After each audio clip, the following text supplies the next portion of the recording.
दोस्तों, खुद को शेरनी बोलने वाली खुशबू पांडे की हुई जम के कुटाई। आइए देखते हैं इस वीडियो में। और आज ये स्थिति है कि दुबई में जाकर हमारे देश के संत, हमारे देश के बागेश्वर धाम, हमारे देश के बड़े बड़े संत हिंदू प्रचार कर रहे हैं। किसकी बदौलत? भारतीय जनता पार्टी की बदौलत। अच्छा। जिस दुबई में कहा जाता है इस्लाम का सबसे बड़ा परचम, उसी दुबई में हमारे स्वामी नारायण का मंदिर बन गया है 14 फरवरी को। किसके बदौलत? भारतीय जनता पार्टी के बदौलत। तो एक बात बताइए, कांग्रेस को वोट क्या हम घास छिलने के लिए दें? समय के साथ बदलाव होना चाहिए। बिल्कुल, लेकिन एक बात बताइए, हम मान लिए बीजेपी नहीं चाहिए, हमको मोदी नहीं चाहिए, मोदी हटाओ, लेकिन मोदी को हटा के लाओ कौन? मोदी को हटा के लाओ कौन? राहुल गांधी, अखिलेश यादव है, ममता बनर्जी। प्रधानमंत्री गारंटी दे रहे हैं, बेटी बचाओ बेटी पढ़ाओ। एक बलात्कारी देश छोड़कर जर्मनी भाग गया, यह मोदी जी की गारंटी है, खाक गारंटी है। आप बताइए, क्या मोदी जी की गारंटी? मिल गया जवाब। राहुल गांधी का चेहरा जब से नरेंद्र मोदी के साथ जुड़ा है, ये स्थिति हो गई है कि जिस गांधी परिवार के बारे में कोई चू करने से पहले डरता था, आज उस गांधी परिवार के 2 चिरांदों को पिंकी और पप्पू बनाकर देश में भ्रमण करवा दिया गया है। ये हुआ है हमारे देश में सर। अरे चुप कर भिखारी। कांग्रेस का जितना समय था उन्होंने अब इस्तेमाल कर लिया, अब हमारा समय है, अब हमारी बारी है।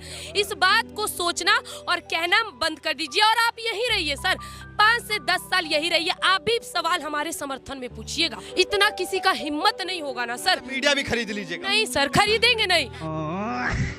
ये योगी और मोदी उसी तरीके से कालनेमी के लोग हैं। ये भगवा पहनकर ये डकैती डालते हैं, पॉकेटमारी करते हैं, हिंदुओं को मौत के मुंह में ढकेल रहे हैं। जबरदस्ती वैक्सीन लगाकर मौत के मुंह में ढकेल दिया। फिर आप कह रहे हैं उद्धार करने के लिए योगी मोदी आए हैं। हिंदुओं का उद्धार ब्रेन हेमरेज होने से होगा, हिंदुओं का उद्धार हार्ट अटैक होने से होगा। धंधा बंद करवाएगा क्या?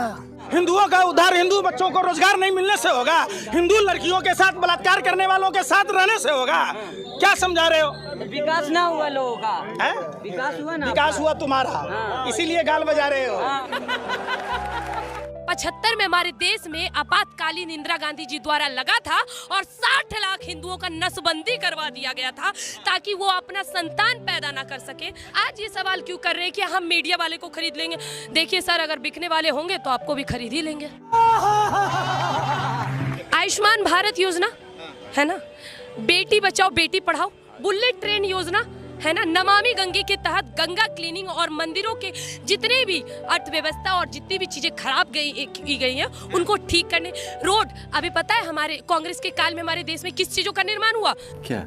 जब हमारे देश में 1947 में 600 मस्जिद थे, आज हमारे देश में 2 लाख लीगली मस्जिद, 2 लाख से ज्यादा और 10 लाख इनलीगली मस्जिद मीनारे बना रखी हैं, जमीन हड़प रखी है, बच्चे रुकने के नाम नहीं ले रहे, ये रोजगार का रो रहे हैं। अग्निवीर योजना आती है, देश की संपत्ति जला देते हैं।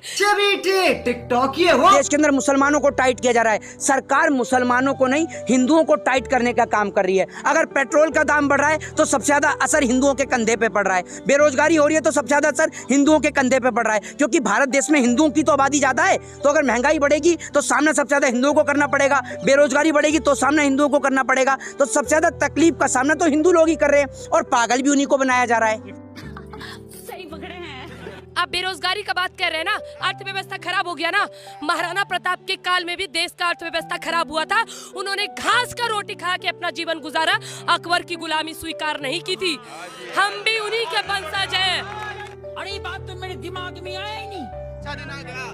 कह रहे इन गरीब आदमी का अच्छा दिन कब आएगा? सर, किस गरीब आदमी की बात करें आप? एक गरीब आदमी जो खड़े हुए, मोदी जी ने कहा अच्छे दिन आएंगे। 1 मिनट, हम आपको बता रहे, आपने एक बयान सुना था मोदी जी का, पकौड़े तल के भी पैसे कमा सकते हैं। MBA करने वाला पकौड़ा तले। सर यही तो दिक्कत है, मीडिया वाले सुनते नहीं है सर। सुनिए ना पूरा बात।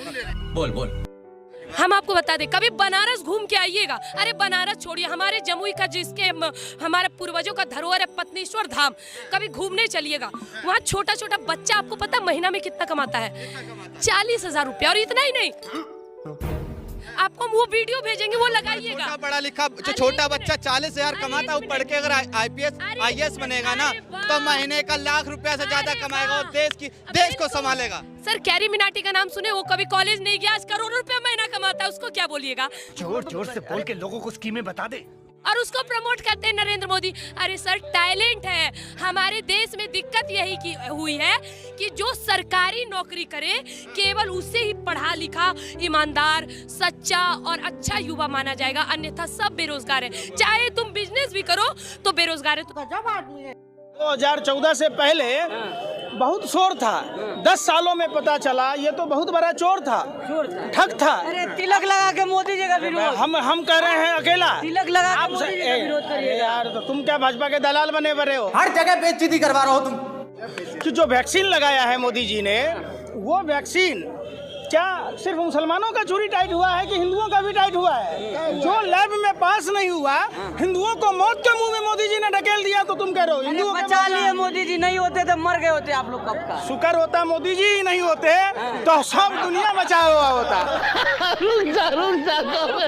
एक टाइम अगर खाना खा के गुजारा करना पड़ा तो वो भी कर लेंगे सर, लेकिन अगर आप ये सोच रहे हैं कि हम कांग्रेस को वोट दें या इस देश की जनता अब कांग्रेस को स्वीकार करेगी, तो ये संभव नहीं। क्या तुम्हारी तो गोबर को चमनप्राश समझ कर खा रहे हैं, दिमाग में गुस्सा भरा है, गोबर